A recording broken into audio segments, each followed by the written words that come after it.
Good morning, and welcome to the Autozone conference call. Your lines have been placed on listen only until the question-and-answer session of the conference. Please be advised today's call is being recorded. If you have any objections, please disconnect at this time. This conference call will discuss Autozone's third quarter earnings release. Bill Rhodes, the company's chairman, president, and CEO, will be making a short presentation on the highlights of the quarter. The conference call will end promptly at 10 a.m. Central Time, 11 a.m. Eastern Time. Before Mr. Rhodes begins, the company has requested that you listen to the following statement regarding forward-looking statements. Certain statements contained in this presentation constitute forward-looking statements that are subject to the safe harbor provisions of the Private Securities Litigation Reform Act of 1995. Forward-looking statements typically use words such as believe, anticipate, should, intend, plan, will, expect, estimate, project, position, strategy, seek, may, could, and similar expressions. These are based on assumptions and assessments made by our management in light of experience and perception of historical trends, current conditions, expected future developments, and other factors that we believe to be appropriate. These forward-looking statements are subject to a number of risks and uncertainties, including without limitation, product demand, energy prices, weather, competition, credit market conditions, cash flows, access to available and feasible financing, future stock repurchases, the impact of recessionary conditions, consumer debt levels, changes in laws or regulations, war and the prospect of war, including terrorist activity, inflation, the ability to hire, train, and retain qualified employees, construction delays, the compromising of confidentiality, availability, or integrity of information, including cyber attacks, historic rate sustainability, downgrade of our credit ratings, damages to our reputation, challenges in international markets, failure or interruption of our information technology systems, origin and raw material cost of suppliers, disruption in our supply chain due to public health epidemics or otherwise, impact of tariffs, anticipated impact of new accounting standards, and business interruptions. Certain of these risks and uncertainties are discussed in more detail in the Risk Factors section contained in Item 1A under Part 1 of the Annual Report on Form 10-K for the year ended August 31, 2019, and these risk factors should be read carefully. Forward-looking statements are not guarantees of future performance, and actual results, developments, and business decisions may differ from those contemplated by such forward-looking statements, and events described above and in the risk factors could materially and adversely affect our business. Forward-looking statements speak only as of the date made. Except as required by applicable law, we undertake no obligation to update publicly any forward-looking statements, whether a result of new information, future events, or otherwise. Actual results may materially differ from anticipated results. And now I'll turn the call over to Mr. Bill Rhodes. Good morning, and thank you for joining us today for AutoZone's 2020 third quarter conference call. With me today are Bill Giles, Executive Vice President, Chief Financial Officer, and Brian Campbell, Vice President, Treasurer, Investor Relations, and Tax. Regarding the third quarter, I hope you've had an opportunity to read our press release and learn about the quarter's results. If not, the press release, along with slides complementing our comments today, are available on our website, www.autozone.com, under the Investor Relations link. Please click on Quarterly Earnings Conference Calls to see them.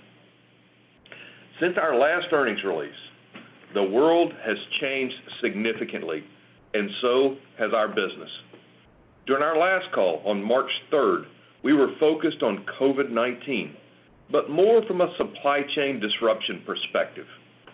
Quickly thereafter, the unprecedented ramifications of the pandemic and its disruption on lives across the globe became a reality. As we have navigated these remarkable times, our first priority has been and will continue to be the health, safety, and well-being of our customers and AutoZoners. This quarter was the most remarkable quarter I've ever experienced. In light of that, this will be a different, more detailed update on our business. Our business is typically pretty predictable. As I've said many times, our sales fluctuate in a very tight band, but currently that has not been true. We aren't sure what lies ahead, so we're going to share a lower level of granularity this quarter so you have a deeper understanding of the fluctuations and drivers or potential drivers. I know as we move into the Q&A, you will want us to help you, quote, model our sales performance for Q4.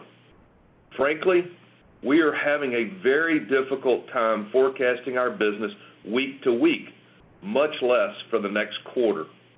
And who knows what is in front of us this summer? Will the cases decline and subside? Will they escalate as we begin to reopen the economy? Will the government provide additional stimulus? Will enhanced unemployment benefits help our business? Will all of our commercial customers survive? We have too many unknowns, and our focus is on making sure in the short term we provide our AutoZoners with the resources they need to provide our customers with an exceptional experience. As for the long term, to date, we don't see anything that substantially changes our bullish view on our industry, but we must continue to monitor consumer shifts in behavior. And if the economy enters a deep and protracted recessionary environment, we believe our customers will focus more on maintaining their current vehicles, and it will benefit our business, retail in particular, as it has in the last 3 recessions. As a reminder, our strongest periods of outside sales growth over the last 3 decades have been the early 90s, 01, 02, 09, 10, and 11, all coming out of recessionary periods. Well, we always begin these calls by thanking our AutoZoners. What our team has done as an essential retailer and remaining open throughout the crisis to serve the motoring public has been nothing short of phenomenal.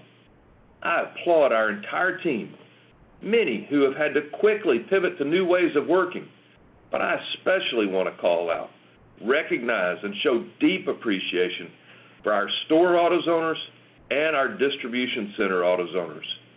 These remarkable people have done a tremendous job throughout this time and have made several large changes in how we operate and have done it quickly, with tremendous passion, and of course, with excellence. I simply can't thank them enough for what they have done for our customers and our company.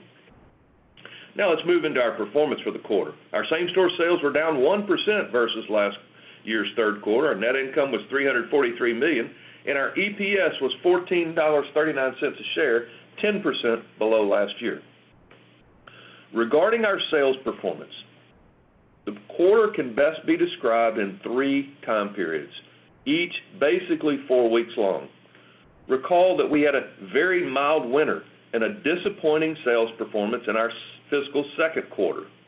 We shared that we were optimistic about the balance of the year, and in particular the third quarter, as we felt there was pent-up demand, and unlike other mild winters, many of the maintenance categories had not been pulled forward, and tax refunds were beginning on time and at normal levels. The first 4 weeks, our sales, as expected, were quite strong, with same-store sales up over 6%. Both retail and commercial were performing quite well, with commercial sales growth returning comfortably to double digits. And then, for the second 4 weeks, the world changed radically, literally overnight. Our sales performance immediately declined materially, dropping to a 1-week low of comps down more than 25%. We began asking ourselves questions we never fathomed before. Do we have the liquidity necessary to weather this storm? Will we have issues with our debt covenants? Will we need to furlough AutoZoners or reduce compensation? How quickly and significantly can we stop capital expenditures and expenses? We immediately acted to shore up any liquidity concerns. We temporarily suspended our share repurchase program. Then we issued $1.25 billion of bonds on Wednesday, March 30th.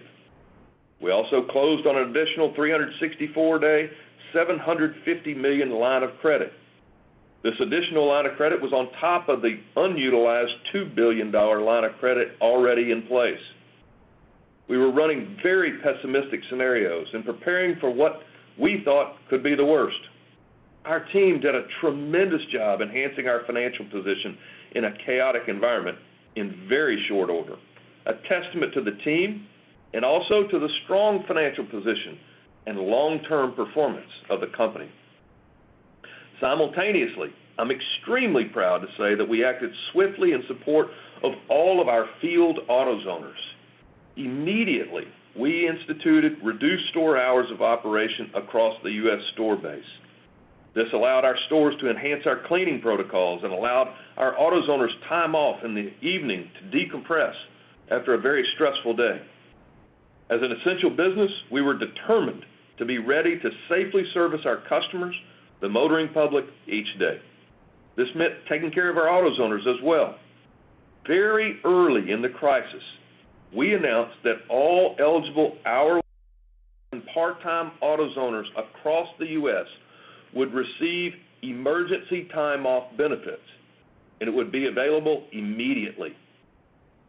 We didn't wait to see what others were doing or wait on any mandates by governments. We felt it was imperative to act swiftly in support of our AutoZoners on the front lines. We provided them with 2 additional weeks of time off, including for the first time in our history, providing part-timers with paid time off up to 40 hours. This additional time off can be used as the AutoZoner desires, and if they don't use it between now and the calendar year end, we will pay them for those hours in January. We did this to provide our AutoZoners with choices.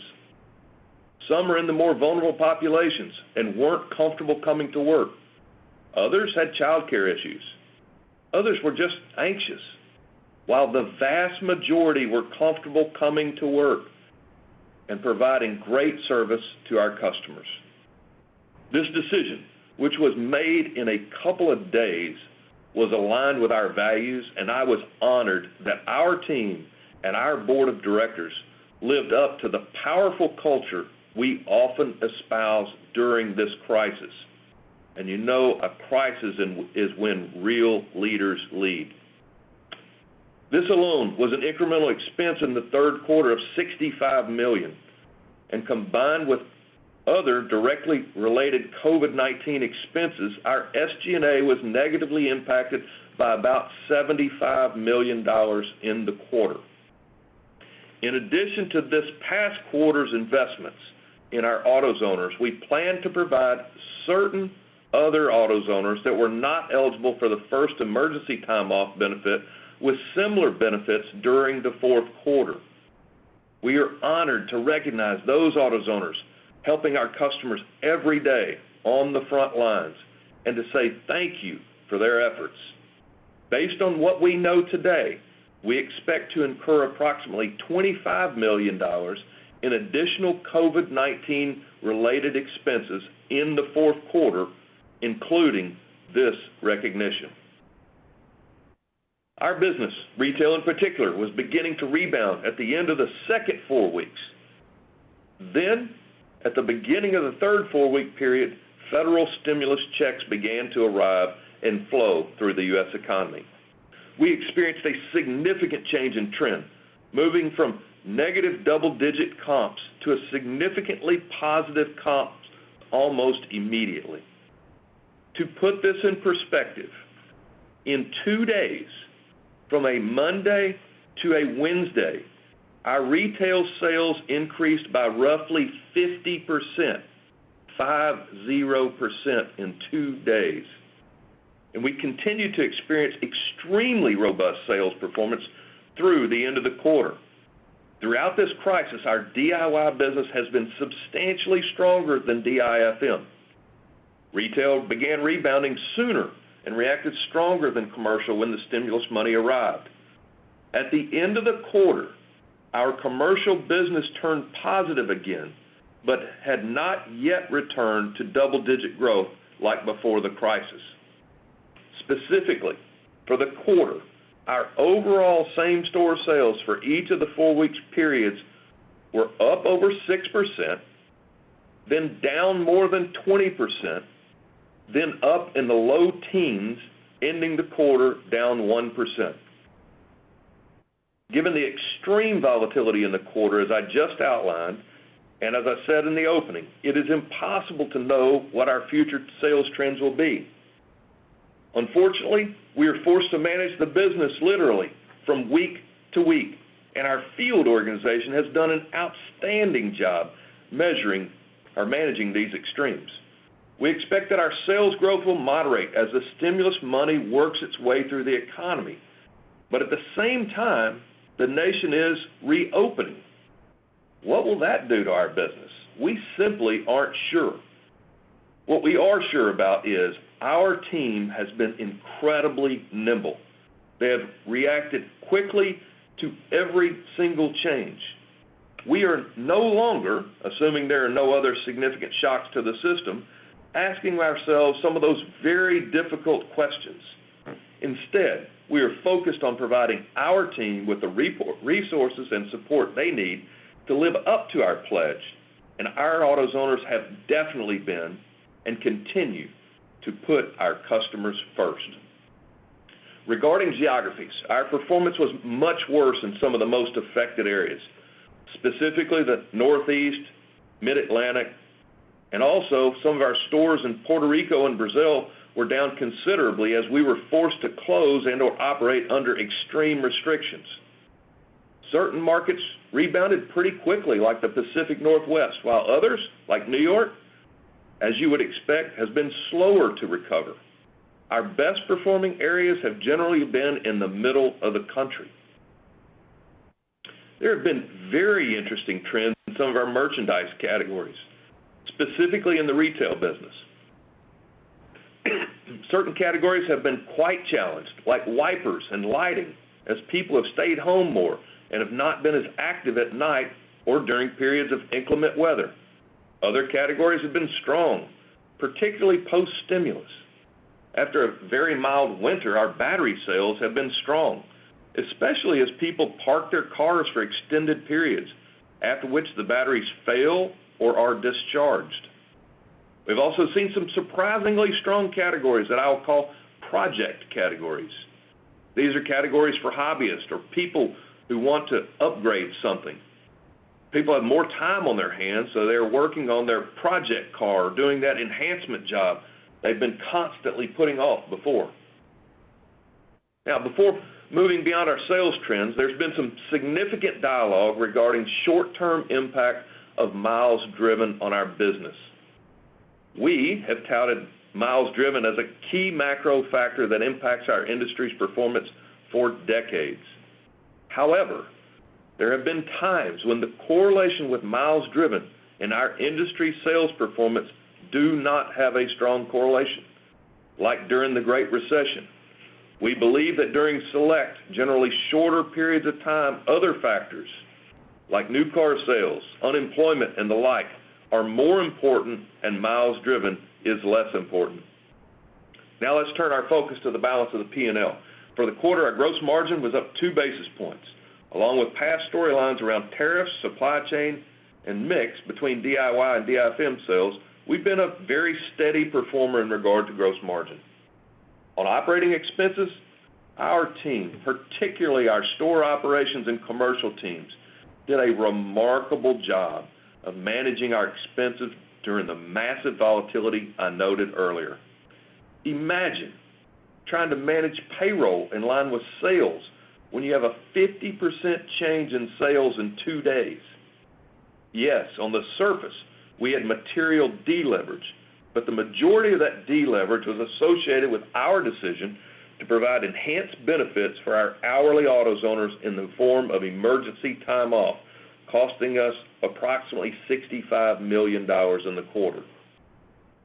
While a very significant and expensive decision, as I visited stores and talked to our team, this decision strengthened our already unique and powerful culture and showed that this organization walks the walk. I believe there will be long-lasting benefits from this decision. Additionally, we had other directly related COVID expenses of approximately $10 million. Excluding these unique charges, our overall operating expenses were below the prior year's quarter. Regarding our balance sheet, our debt came down a bit and our cash was up. Both were purposeful as we were mindful of cash conservation. We also felt we managed our inventory well, as our inventory per store growth declined 0.5% versus Q3 last year. We feel we have strong liquidity heading into our summer season and can handle many of the future unknowns. As I mentioned previously, we temporarily paused our stock buyback program. It was certainly the right decision at the time, as there was too much uncertainty in the business and in the world. Our share repurchase program has been a very important part of our capital allocation strategy, and it will continue to be.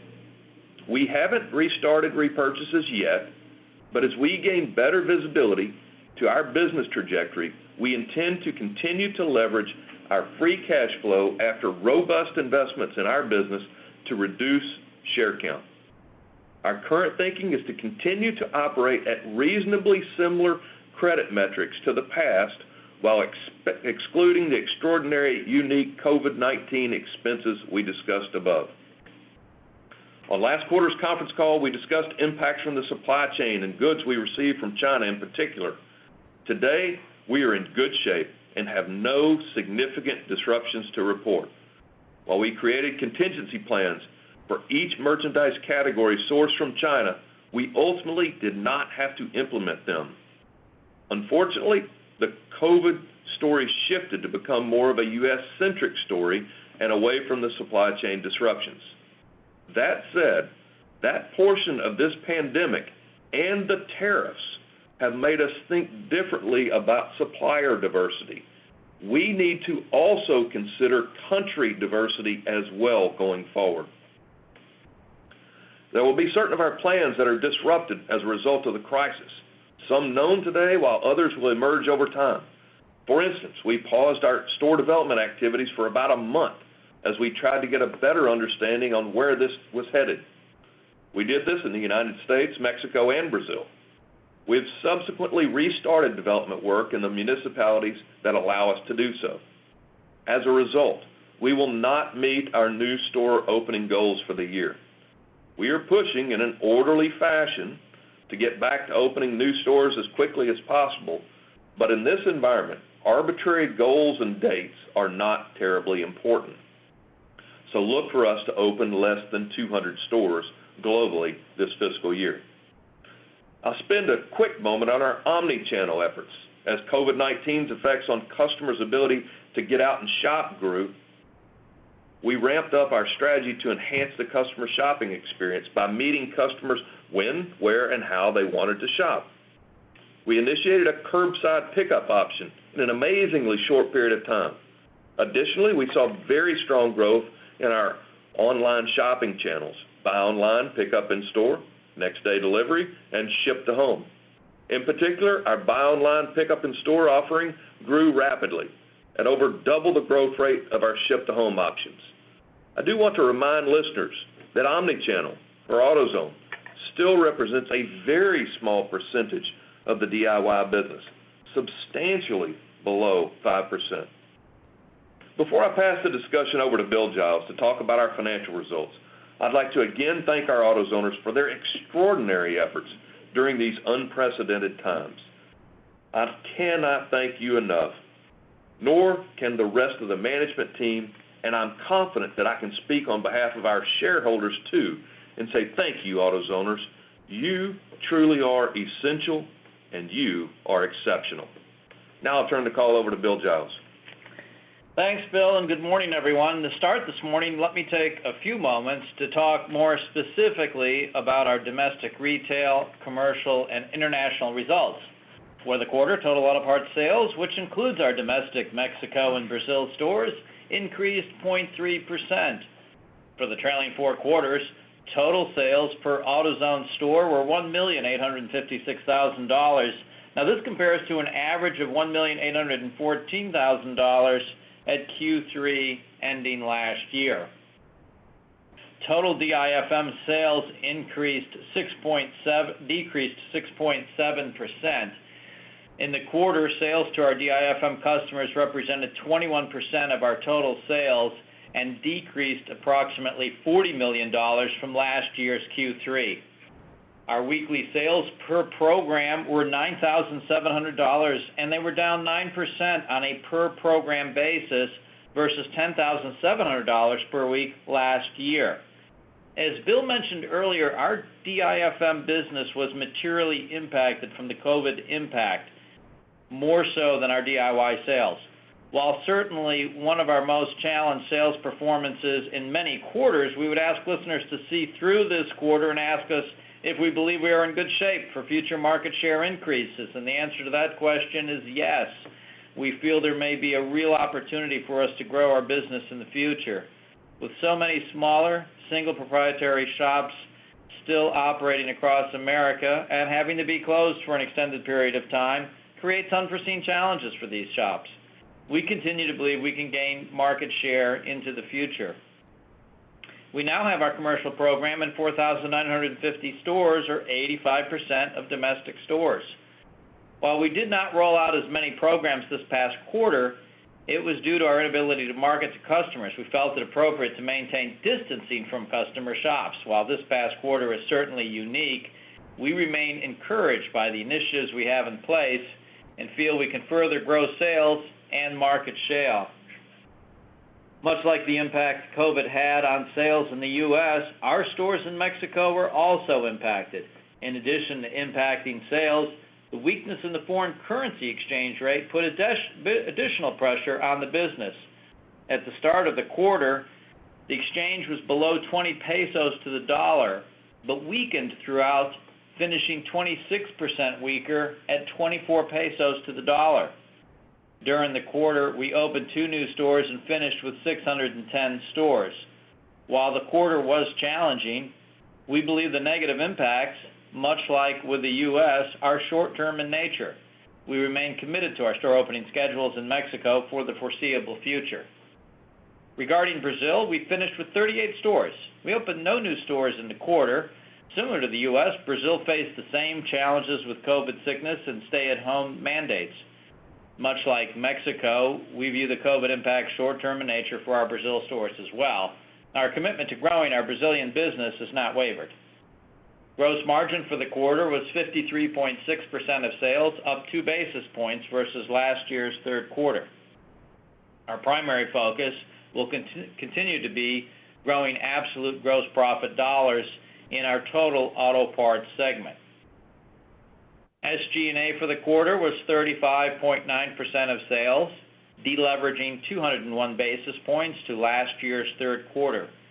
Our SG&A grew 5.8% over last year's third quarter. As we discussed in our press release this morning, we incurred approximately $65 million in charges related to offering emergency time off to eligible full and part-timer AutoZoners, and another $10 million in additional direct COVID expenses.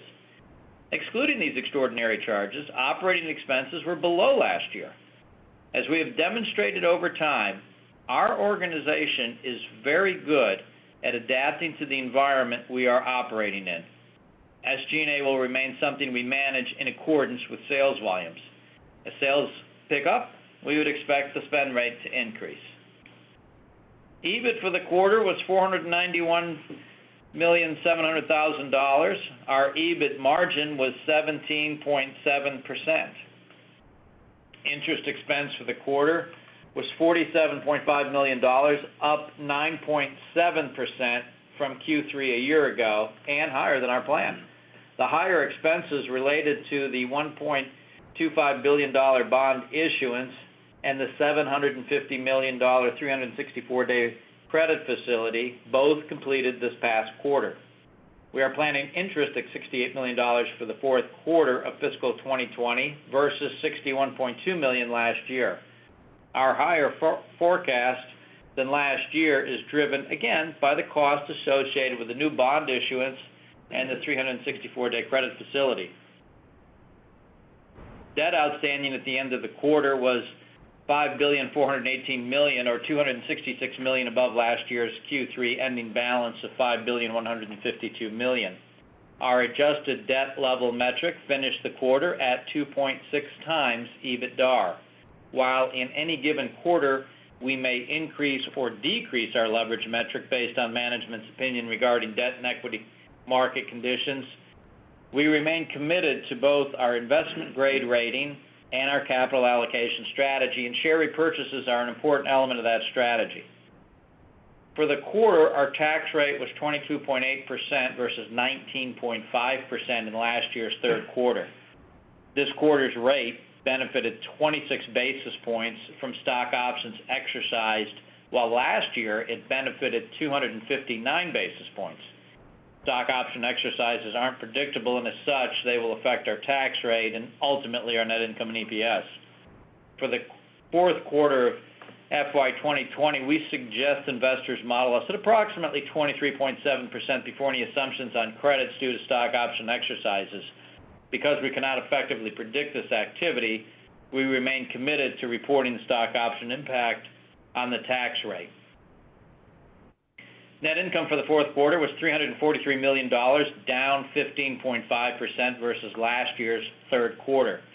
Our diluted share count of 23.8 million was lower by 6.2% from last year's third quarter. The combination of these factors drove earnings per share for the quarter to $14.39, down 10% over the prior year's third quarter. Relating to the cash flow statement for the third quarter, we generated $651 million of operating cash flow. Net fixed assets were up 1.4% versus last year. Capital expenditures for the quarter totaled $83.3 million and reflected the additional expenditures required to open 23 net new stores this quarter. Capital expenditures on existing stores, hub and mega hub remodels or openings, work on development of new stores for upcoming quarters, and information technology investments. With the new stores opened, we finished this past quarter with 5,836 stores in the U.S., 610 stores in Mexico, and 38 in Brazil for a total store count of 6,484. Depreciation totaled $91.7 million for the quarter versus last year's third quarter expense of $84.9 million. This is generally in line with recent quarter growth rates. We repurchased $166 million of Autozone stock in the quarter versus $466 million last year. At quarter end, we had $796 million remaining under our share buyback authorization, and again, our leverage metric was 2.6 times. Again, I want to stress we manage to appropriate credit ratings and not any one metric. The metric we report is meant as a guide only, as each rating agency has its own criteria. And as Bill mentioned earlier, we have temporarily suspended our share repurchase program as we continue to study future cash flow generation. Over time, however, we continue to view our share repurchase program as an integral to our capital allocation strategy. It remains and will remain a core tool to our earnings per share model. Next, I'd like to update you on our inventory levels in total. The company's inventory increased 2.7% over the same period last year, driven by the new stores and increased product placement.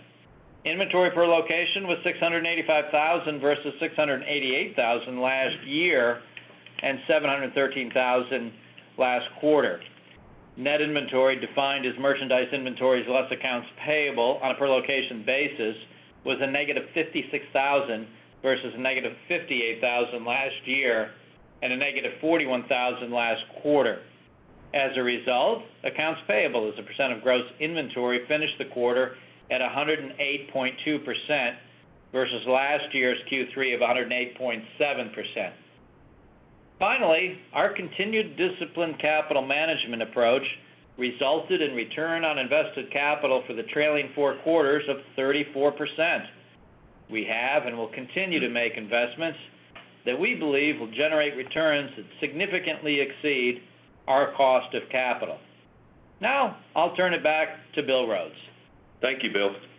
These certainly are unique and unprecedented times, and they require a very different cadence of data gathering, evaluation, and decision-making.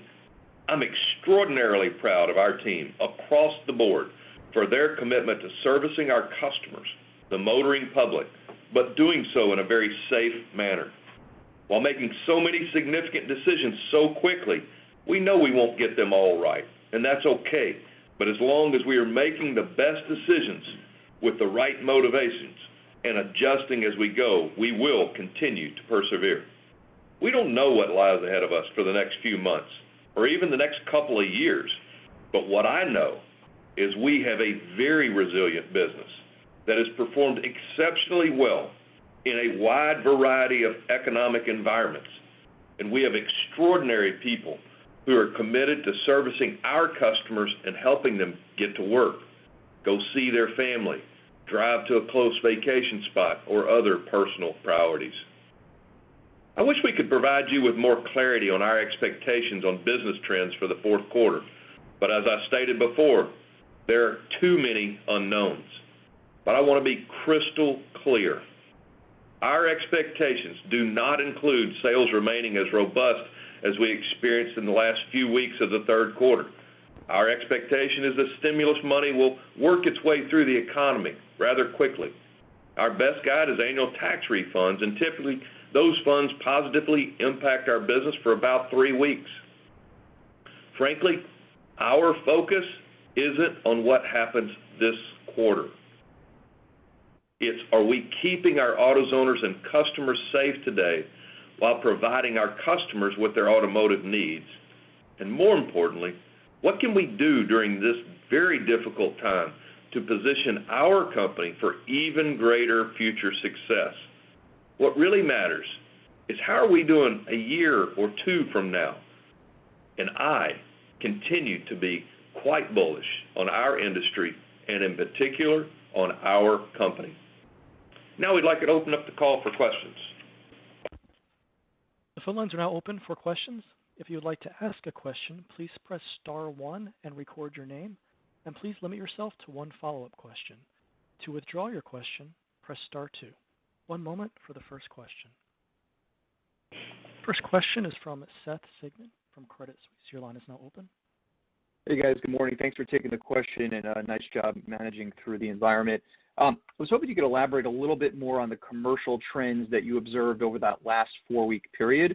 It sounds like you got back to positive. Just wondering, would you categorize it as sort of a gradual improvement over that 4-week period tied in with miles driven improving? I mean, I guess how are you thinking about that? And if you could give us a sense on maybe how positive it got over that time period, that would be helpful. Sure. It was very interesting on the commercial business. It took a pretty deep dive. It was down roughly 30%, and it stayed there for 3 or 4 weeks. Then it began to rebound.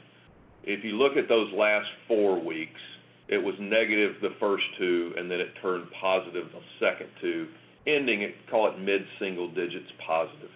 It was also interesting, I can't say whether or not it was tied to miles driven. It certainly began rebounding as the retail business took off when we got the stimulus money in the economy. But also, a lot of customers, we saw a significant amount of customers that just stopped purchasing from us altogether for some period of time. Our assumption, and we tried to reach many of them, is they closed at the beginning of this.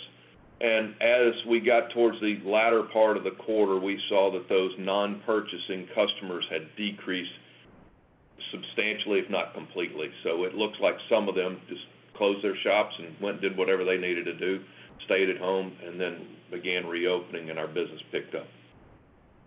Okay, that's helpful. And then, past the external factors, if you just think about how AutoZone is managing the commercial business, with all the disruption and the volatility through the period, do you feel like the strategy has been set back in any way? Are there any limitations to sort of getting back that commercial momentum, that double-digit growth that we've seen in prior periods? I don't think that our strategy is impacted one bit by what's happened in retail or commercial in any significant way at this point in time. Now, we're going to have to understand and watch what happens with consumer behavior.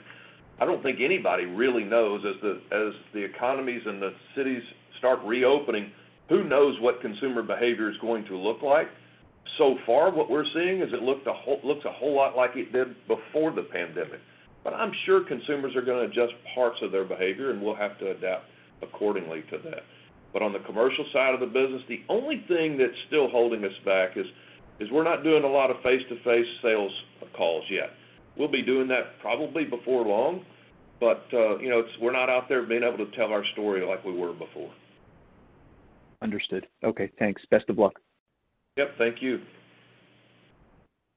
Next question is from Michael Lasser with UBS. Your line is now open. Good morning. Thanks a lot for taking my question. So I know you've been resistant to give us too much help with modeling the current quarter, but in light of your comments around the stimulus dollars potentially lasting around 3 weeks or so, should we take that to assume that your current quarter-to-date trends are meaningfully slower than what you experienced in that last 4 weeks of the third quarter? Man, you're baiting me, Michael. Yeah, I'm trying. I completely understand, okay? We have a long history of not talking about what's going on intra-quarter because we release earnings within 2.5 weeks of our quarter end. So I just don't want to be given 2.5 week information and people trying to extrapolate that. I wouldn't make the interpretation that our business has gone way down since that point in time, but that's really all I want to say. Okay. And on your comment around the business development piece of the commercial growth, and that may be coming back more slowly than just the underlying growth, should we assume that more than half of the, call it double-digit, call it 10% growth that the commercial business has been growing over the last several quarters has been coming from new customer additions? As a result, we can factor that piece to be slower to come back, and that's how we should frame the outlook for the commercial program, commercial segment from here. I wouldn't think it would be coming all from new customers. You have to believe that we're building our business with our existing customers too. And as Seth mentioned in the previous one about our initiatives on commercial, we feel really good about the initiatives that we have in place, and a lot of it has to do with being easier to do business with our commercial customers, getting more inventory closer to our commercial customers, improving the time in which we can deliver that product. And that will continue on, and that's going to benefit both new customers and existing customers. So our ability to be able to grow with our existing customers remains very strong. Yeah, let me just add on to that too. I mean, one of the bigger changes that we saw as our business started growing significantly almost 2 years ago now, one of the biggest KPIs that improved for us was mature customer growth in mature programs, which says to us that we're becoming more and more important to our most important customers. Thank you very much and good luck. Yep, thank you. Next question is from Simeon Gutman with Morgan Stanley. Your line is now open. Hey guys, good morning. First, just a two-parter on what we were seeing in the prior quarter. Any states or geographies that were less impacted by COVID or more rural, did you experience a similar roller coaster? And then if you look at the product mix that you were selling, and Bill Rhodes, you gave some color on this, are there any products where you would either, if I'm washing or waxing my car, I'm pulling forward margin or sales that we may not see that as strong in future periods? Yeah, terrific question. So as I mentioned in the prepared remarks, the middle part of the country, Simeon, whether it was urban, suburban, or rural, all had the same roller coaster. Maybe didn't go down quite as far, but certainly went down significantly. They just rebounded faster, and they've increased more during this period of time. As far as the product categories, yeah, there's been a lot of changes, some really interesting trends in the product categories. For instance, right now, we're seeing more work in paint and body than we've seen in a long time, and it's across the board. It's Bondo, it's sandpaper, it's paints. People just have time on their hands, and they're doing some of those projects that they haven't done before. It's an excellent question about, does that mean we're pulling some businesses forward, or that we're going to have a headwind or tailwind because of gross margin? I don't think any of that's true. I think we're probably pulling some work that was never going to happen before, and it's happening now. Okay, thanks for that. And then my follow-up, I know you mentioned it's really hard to predict the environment. I don't know if there is a working hypothesis at AutoZone regarding miles driven, unless it's just taking week to week and month to month. But if there is, if you can share it, and then any different posture from the business as far as looking to acquire share, vis-a-vis smaller businesses, which I know you haven't done a lot of that in the past, but wonder if this is some change that we can expect.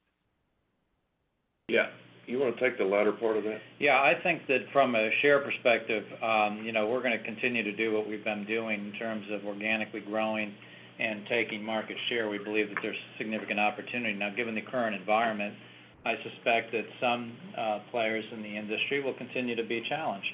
And so that may create opportunities or not. But we're going to continue to stick with our strategy and a lot of that is organic growth. On the first part of your question, Simeon, on miles driven, we were very intentional in our prepared remarks to talk about miles driven. I think AutoZone was actually the one that came out with that notion 25 years ago or so, that there was an important factor underlying the trajectory of the industry.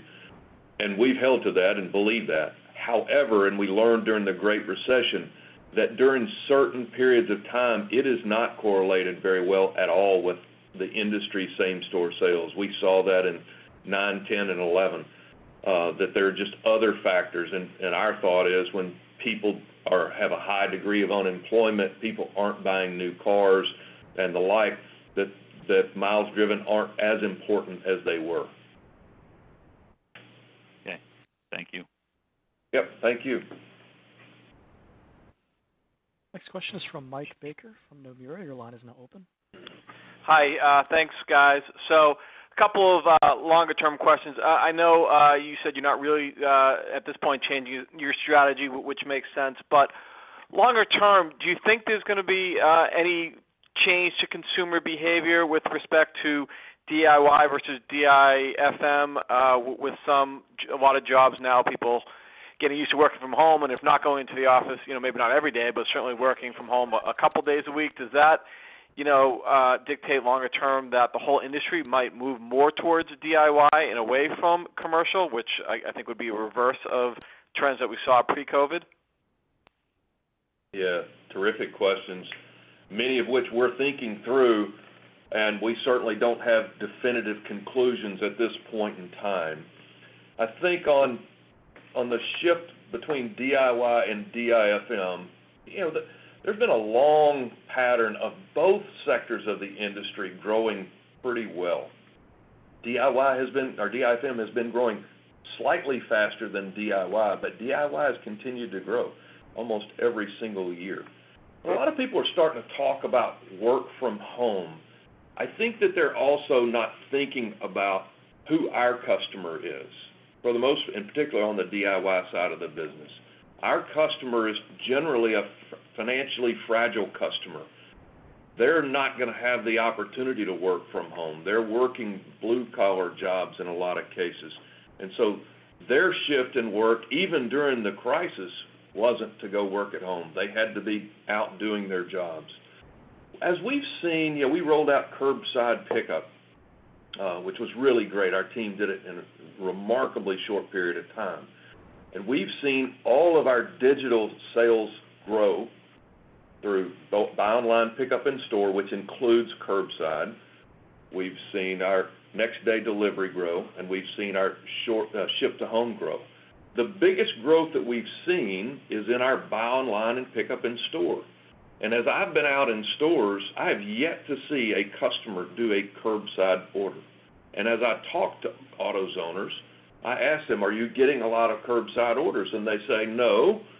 Once the customers realize that we're open, in fact, they'll come to the door and say, can we come inside? Then they want to come in and interact with our most important asset, which is our AutoZoners. So as people start returning to this new normal, it seems like their behaviors are pretty consistent with the way they were in the past. Now, our buy online, pickup in store is basically double what it was pre-crisis right now. But that's still a very, very small percentage of our business. Understood. Thanks. And if I could follow up on that, again, in terms of the long term, you mentioned a couple times potential for commercial customers that were either closed or they might end up needing to close permanently.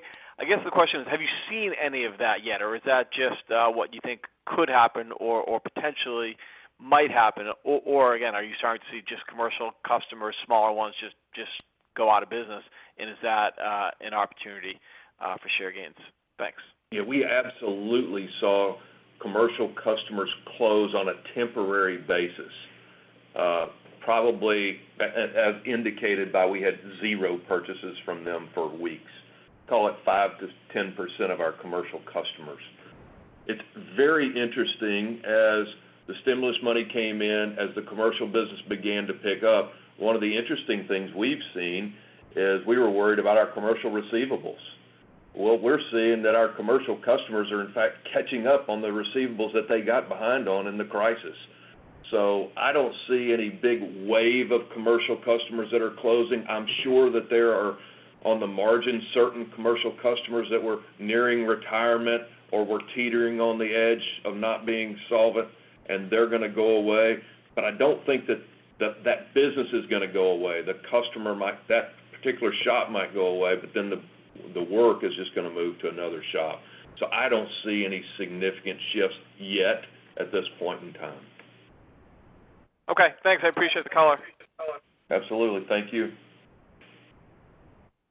Next question is from Matthew McClintock from Raymond James. Your line is now open. Hi, yes. Good morning, everyone, and it's great to hear your voices. Glad everyone sounds good. The one question I have is just, you talked about supplier diversity, you talked about country diversity, and I just wanted you to dig a little bit more into those comments and maybe just discuss the overall fragility of your supplier base and how your way of thinking towards the supply chain is, not supply chain, but your suppliers is changing. Thank you. Sure. For a long time, we've been working on making sure that we have diversity in particular categories, vendor diversity. And this actually began thinking about this long before the crisis hit, but the crisis made it even more acute at this point in time. But as you think about what's happened with China with the tariffs over the last year or so, it significantly increased our cost structure at a moment's notice. And with having all of certain categories, even if we had 2 or 3 or 4 vendors, all of those vendors were in China. Take rotors and steel products, for example. All of those are coming out of China. When that happens and you get slapped with a 10 or 25% tariff, your costs went up 10 or 25% overnight. So we need to be thinking, as we always have, about vendor diversity. We also need to think about country diversity. And this situation, COVID-19, only made that much more important. Thank you very much. I appreciate it. You bet. Thank you. Next question is from Chris Horvers with J.P. Morgan. Your line is now open. Thank you, and good morning. So I wanted to ask about the early part of the quarter, actually, up more than 6%. Now, granted, you probably got some of the worst part of the winter behind you, given the timing of your quarter, but it does seem like you've outperformed peers in that first 4 weeks. So, you talked about the strength of the commercial business. Based on the data that you see, were you outperforming? Did you gain share in DIY? And did it have anything to do with perhaps, weather or delayed tax refunds a year ago? Yeah, I think overall, look, we gained market share during that time period and overall for sure. And so we feel pretty good about that. I think also we were in the heart of the tax season, and so we were able to execute very well on that. There was also, to be fair, there was probably a little bit of the 53rd week shift in that time period as well that benefited us, but it was a strong period for us. We had mentioned at the end of Q2 that we felt pretty good about starting Q3 and all the things that we thought we had in place, et cetera, from a supply chain perspective, from inventory initiatives. And so we were strong on both fronts, and so we were pretty well positioned as we headed into Q3, and it showed up in our first 4 weeks of our numbers. And then what was the shift? The past couple of quarters it's hurt you, so what was the shift benefit this quarter? It was probably less than 100 basis points for sure, probably closer to 40 to 50 during that time period. Got it. And then my follow-up on gross margin. So, you did a negative comp, but you didn't deleverage. It seems like in the supply chain, was there some benefits that came in terms of the DIY mix that was an offset? And just, typically you do give some commentary about how you think about gross margin on a go-forward basis. Do you still see, the sourcing benefits coming through, and should we expect some modest positive there? Yeah, I think that we'll continue to see some modest positive is a very good way to say it, Chris, in terms of our ability to be able to continue to expand our sourcing capabilities. When you think about the gross margin overall for this quarter, couple of interesting parts is that one is that the commercial business was actually at a decrease. So although that typically is a headwind for us, it was not so much of a headwind this quarter. Now, at the same time, from a retail perspective, although we were very strong on the retail side of the business, a couple of categories that Bill mentioned before, lighting, wipers, that typically have higher margin, were less so, as people were certainly driving less at night. So those two categories probably were a little bit of a headwind. So that kind of mixed out, and we wound up having kind of a flattish gross margin. So frankly, we feel really good about the health of our gross margin rate and would continue to expect it to be strong and slightly positive as we move forward. Understood. Best of luck. Thanks, guys. Thank you. Next question is from Brian Nagel with Oppenheimer. Your line is now open. Hi, good morning. Congrats on managing a tough environment really well. Thank you. So the question I had, look, a number of retailers now have called out the benefits of the stimulus payments in their sales trajectory, as you did. Is there, as you look at the data, is there a way to separate out, what benefit you may have gotten from consumers actually putting to work those stimulus checks versus just an overall or underlying improvement in consumer confidence as that was taking place in the economy? Yeah, that's a fantastic question. I can't do it with data. I can tell you when your business changes 50% in 2 days, that there's a pretty strong correlation that consumer behavior changes take more time than that. Okay, no, that's helpful, Bill. Then the second question I had also, and I apologize for getting too much into the weeds here, because we've watched your commercial business grow so nicely over the past now few years. We've talked a lot about AutoZone really moving up that call list with your individual mechanic customers.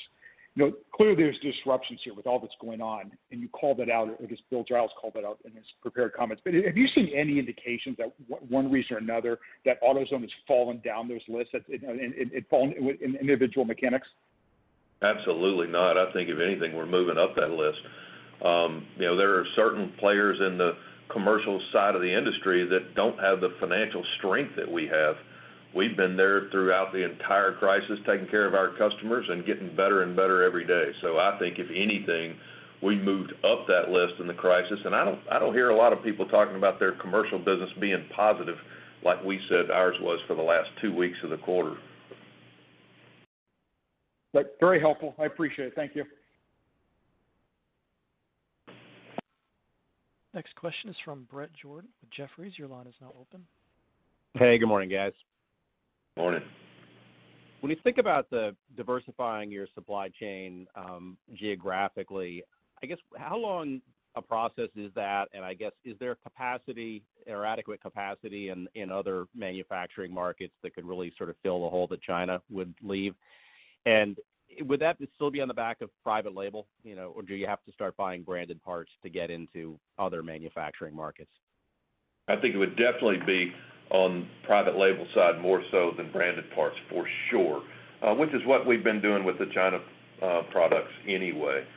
Certainly, Brett, it would take a considerable amount of time, but it's one of those things, if you don't ever start it, then you'll never get there. We've already begun some of that work. In fact, right before the crisis, I can remember having a conversation about some of our folks going to Turkey. And we're like, are we comfortable with them going to Turkey? But those kind of markets, Vietnam, South Korea, we've been working those markets for some time. India, and Mexico is bigger than anybody outside of China. So we're going to continue to cultivate those relationships and learn those new suppliers over time. Okay. And then a question on the market share consolidation. I mean, it does sound as if some of these smaller distributors have been pretty stressed in this recent environment. If you think about potential door closures, how much contraction do you think we could actually get? If there's 36,000 odd auto parts stores out there, how many do you think we come out of this with? Isn't that the age-old question? I mean, I think it's been 34 to 36,000 auto parts outlets for 20 years or so. I don't have a good insight into that, Brett. I wish I did. But obviously, hard times are going to put more pressure on folks than good times are. So I would expect a higher percentage than we've seen over the last 5 years. But does it go up 10% or does it go up 25%? I don't know. Okay. And if I could whip in a housekeeping question for Bill Giles, I guess on the leverage ratio, do you need to be down to 2.5 to start the buyback, or can you start the buyback at 2.6 as you end of the quarter? Yeah, no, I mean, we ended the last quarter at 2.6, so I think that anywhere in that neighborhood we would be comfortable. So those are the credit metrics that we've always said. Yeah, I think the other part of that too is when we think about our business, we're going to pull out those COVID-related expenses. So if you pull them out, that also changes the leverage matrix a little bit. Great. Thank you. Thank you. And now I'd like to turn the call back over to Mr. Bill Rhodes. Okay, before we conclude the call, I want to pivot and encourage us all to take all the precautions we can take to keep everyone safe and healthy. Yes, we're taking precautions that inconvenience us, but during these times, our personal actions matter. And as we celebrated Memorial Day yesterday, we should remember all the heroes of yesteryear, but also remember today's heroes. They all matter. May God bless America during this challenging time. Thank you for being with us today. This concludes today's call. Thank you for your participation. You may disconnect at this time.